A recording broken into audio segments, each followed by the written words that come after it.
Hey guys, good morning. Hope you have a wonderful day. The message I want to talk to you about today is on relationships. It's on relationship intelligence.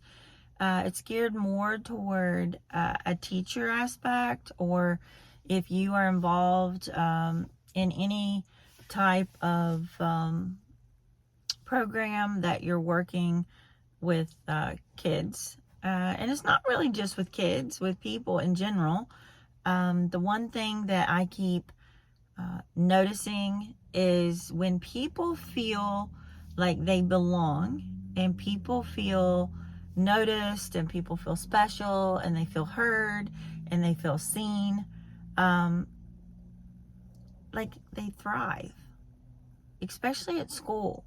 Like, I taught for 31 years in the public school system. I'm now a specialist in the county, so out of the classroom. But, when I was in the classroom, I never had any problems. I remember, and I had the whole school because I taught art. And so, we do have the kids that are at risk and they tend to have attention deficit orders and some other disorders. But I never had any problem with them. And I really relate that to just because of relationship. I had relationship with those kids and they knew that I was on their side and that I loved them, and there was nothing that they could do that would change my heart and my feelings towards them. And so it was really good. I meant, like, I just didn't sweat the small stuff. It's just like goofy things. And I didn't take things personally, and it was fun. And the one thing I feel that might be missing in some of the classrooms is the fact that that's not happening. The kids aren't feeling special and loved, and relationships aren't being developed, and connections aren't being made.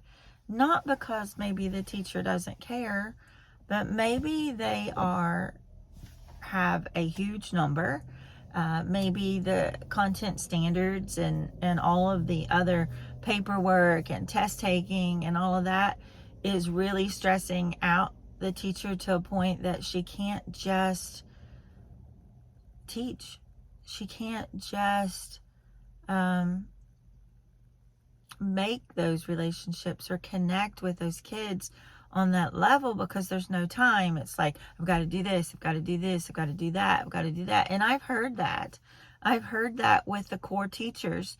But thank God I never was a core teacher. I was a specialist and taught art, and I did have a great time. And not all kids love art. And so I also heard sometimes, well, they like art, so they're going to behave for you. No, I had some kids that didn't like art. The one thing that I used was not the fact that they liked art or they disliked art, but I tried to get them to feel successful. I tried to get them to feel loved and important. I tried to provide leadership for them so that they could have jobs and help me, and not just certain ones. And you've got to remember, some kids gravitate to teachers and have that social component about them. That they have relationship.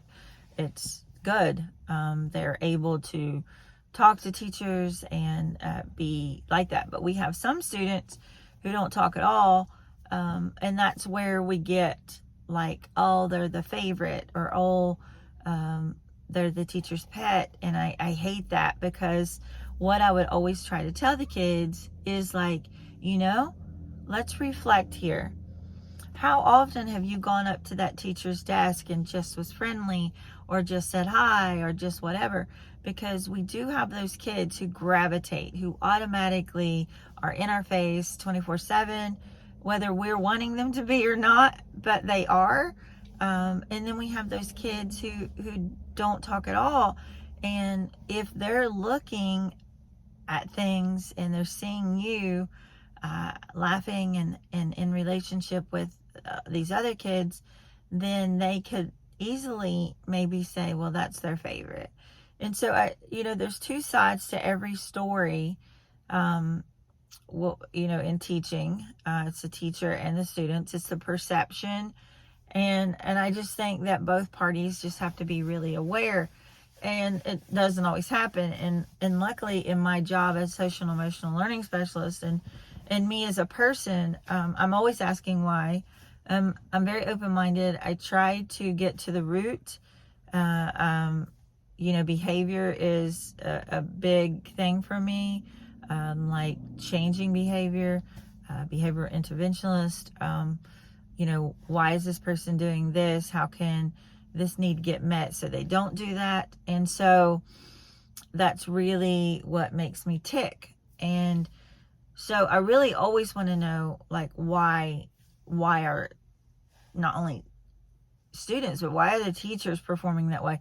Like, what's not happening in their lives or in their classroom that is not getting them the result that they would like to get? So I'm very result oriented, very driven by change, transformation, and knowing and very hopeful, knowing that changes do exist. And I think with school starting, and if you're a teacher and you're watching this, really God created everyone in his image. And I don't know if you're a believer and you're watching this or not, but I don't care who you are, you have gifts and talents. And I think it's the opportunities to shine that you maybe haven't been given, or you're really not aware that you possess these things because you didn't have a strong support system or you didn't believe in yourself.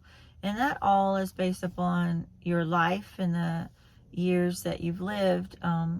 What happened to you. It's never what's wrong with you. It's what happened to you. It's not what's wrong with kids. It's what happened to them.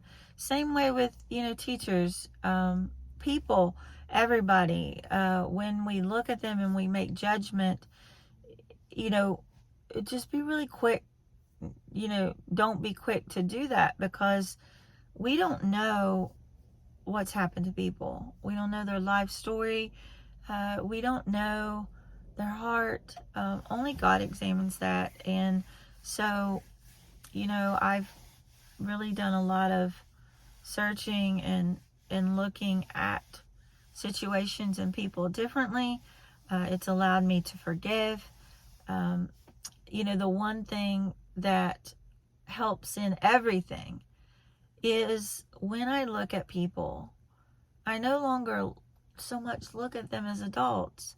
I look at them as those broken little children inside, because I don't care who you are, you still have that little me inside that didn't get all their needs met. And I don't care how successful and productive and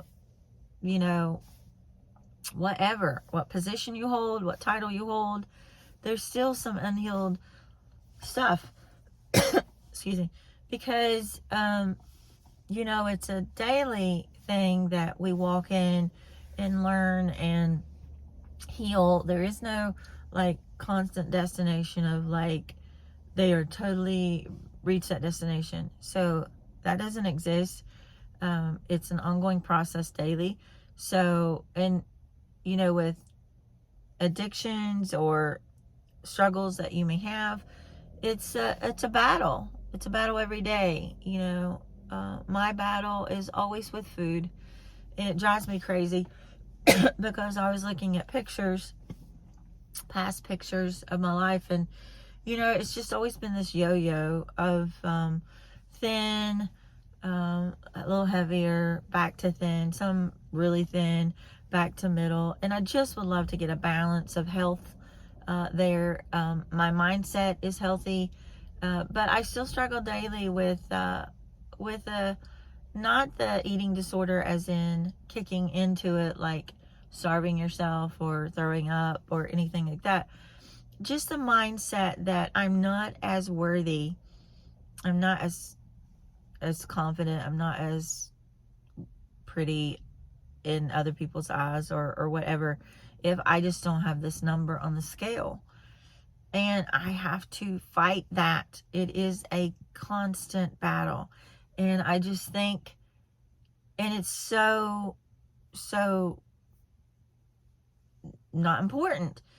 You know, our weight is not important. If we have a healthy body and we're eating right and we're exercising and we're doing what we need to do, the number on the scales is really irrelevant. It has no connection to your worth. And I know who I am in Christ, and I know that I am more, but that is where the enemy truly fights me. And I have to submit that to God every day. And, you know, there's no condemnation, you know, like I did, you know, get rid of my chocolates, and I got rid of my caffeine, not for weight purposes, but just for health purposes. And so, you know, I'm just really trying hard to have a healthy mindset. And, you know, everybody is struggling with something. Kids are too. And just reflect. Look at the challenges that you're going through in your life. You don't know what the kids are going through. And you have no clue what anybody's going through. And that's where we just need to be kind. We need to be loving. And we need to be forgiving. And honestly, as I grow closer to the Lord, my heart grows kinder. And I'm able to show love unconditionally, more so. And that's the, I have this sign in my house that says, the secret ingredient is love. It's in my kitchen by my sugar. That is so true. You know, and it's not romantic love. It's love. It's truly, genuinely being there, supporting, accepting, not judging, not being critical, just loving someone. And, you know, God is love, and I hope you experience love. It wasn't until I truly experienced God's love for me that I have been able to not only love myself, but love others and love them well. And so this is my prayer for you, is that you will experience that and feel that. And that if you're a teacher, I challenge you to look at kids and just find something in them that you can compliment, and that you can see, and just know that they're broken inside, and the behaviors aren't anything to do with you, but has everything to do with what they're struggling with and going through. So hope you have a good Tuesday, and thank you, and have a great day.